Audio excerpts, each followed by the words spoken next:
مولاي صل وسلم دائما ابدا على حبيبك خير الخلق كلهم. السلام عليكم ورحمة الله وبركاته. ماتي وان شاء ما يكتب انترتمنت نجين كين بكم سنجرتني تسنها كقبو الرأس فيديو برم ساعتين ولدت دي بنير فيديو كان حنقت مرات دعوة شولان هريوت كيسني في شير قلت شو هندقتنا akkasumas chaanala yuutuuba keenyaa subscribe nuuf godhaa isiniin jenna. Kanaaf barumsa keenya kan guyyaa har'aa keessatti qulfii telegiraamaa kan wal wajjiin ilaalu ta'a. Telegiraama keenya akkamitti qollofanna kan jedhu jechaadha. Kanaaf jalqaba daataan keenya banaa ta'uu mirkaneessuu qabna yookaan bakkee wifi-dhaa jiraachuu qabna. Wanti nuti hojjennu akka safe ta'uuf jechaadha. Kanaaf gama telegiraama keenyaatti yeroo seenne kallattii bitaa irratti sararoota jiran tuqnee gara keessaatti seenna jechaadha. Erga seenneen booda seetingii keenya bira dhufna. Seetingii keenya bira dhufna jechaadha. Seetingiin keenya isa kana. Seetingii keenya bira erga seenneen boodatti privacy and security kan jedhu barbaanne bira deemna jechuudha. Privacy and security. Isa erga gara keessaatti seenneen booda akkana yeroo ol oofnu waa hedduutu asitti nuuf mul'ata. Kanaaf nuti har'a qulfii telegiraamaa wal wajjiin waan ilaalluuf jecha tokkoffaa passcode lock kan jedhuu fi two step verification kan jedhutu jira. Waan lamaan kana yeroon keenya yoo kan nuuf ga'u taate wal wajjiin kan ilaalu ta'a. Kanaaf jalqaba irratti passcode lock kan jedhu wal wajjiin ilaalla. Passcode lockiin kuni telegiraama keenya yeroo fayyadamnee nuti gara alaatti baane daqiiqaa murtaa'e irratti daqiiqaa nuti irratti goone irratti kan ufumaan telegiraamni keenya cufatudha jechaadha. Bilbilli keenya utuu hin cufatin telegiraamni kophaa isaatti kan cufatudha. Kanaaf bannee gara keessaatti isa seenna jechaadha. Passcode lock kan jedhu erga seenneen booda kunoo nu gaafataara jechuudha. Paaspoortii keenya paaswordii keenya kan ittiin cufannu dijiitii 4 kan qabu nu gaafataa gochuu irratti ni dandeetta. Telegiraama hankee qollofachuu ni dandeetta kan jedhu asitti nuuf agarsiisee jira. Kanaaf bakka kana tuqnee yeroo seennutti kunoo nu gaafata jechuudha. Create a passcode. Please enter any 4 digits that you will use to unlock your Telegram app jedha.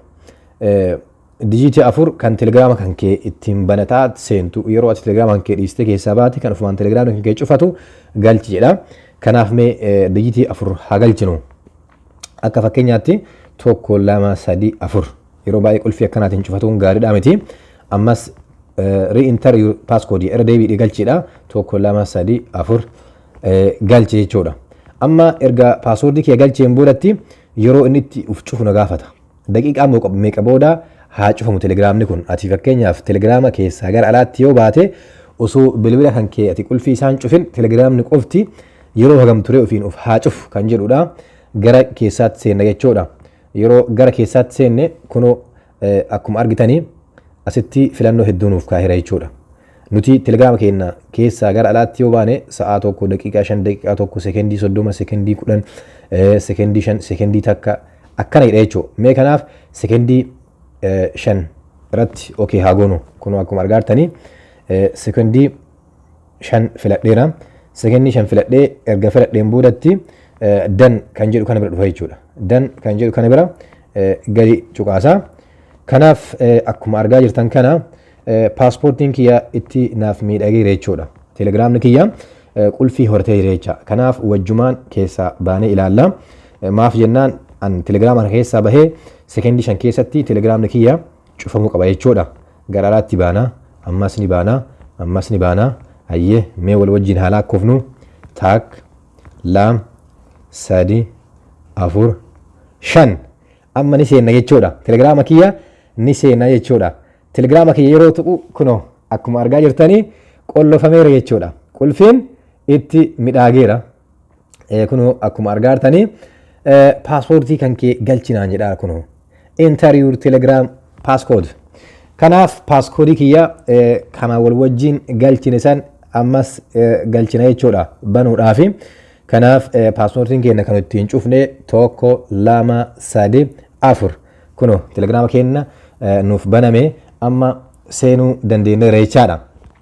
Kanaafuu telegiraamni keenya nuti gara alaatti erga keessaa baane yookaan nama wajjin bilbilaan haasa'uu dandeenya, feesbuuka seenuu dandeenya, waasaappi seenuu dandeenya, waan barbaanne sooshaal miidiyaa biraa seenuu dandeenya. Garuu telegiraamni keenya sekendii 5 keessatti ofii isaatii uf cufaa yeroo lammaffaa nuti itti deebinu paaskoodii san nu gaafataa jechaadha.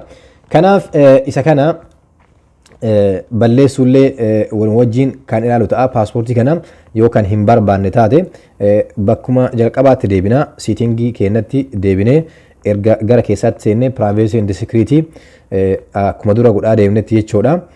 Isas gama keessatti erga seenneen booda gara xumuraatti paaskood look kan jedhu kana bakkuma qaraa qulfii itti tolchine san isuma kana gattuqnee seenna jechuudha. Isa kana gattuqnee erga seenneen booda paaspoortii keenya kan fayyadamaa jiru san akka galchinu nu gaafata. Kanaafuu 1 2 3 4 galchine nuuf baname jechuudha. Erga nuuf baname paaspoortii kana balleessu yoo feene gara xumuraatti gadi buuna jechuudha. Isa xumura irratti argamu kana kunoo turn passcode off kan jedhu kana gadi tuqna jechuudha. Yeroo isa kana gadi tuqnetti kunoo cufuu ni barbaadda jedheeti nu gaafata jechuudha. Nu gaafata. Akka nuti cufuu barbaannu asitti nu gaafata waan ta'eef kanaafuu turn off bakka jettu san gadi tuqne jechuudha.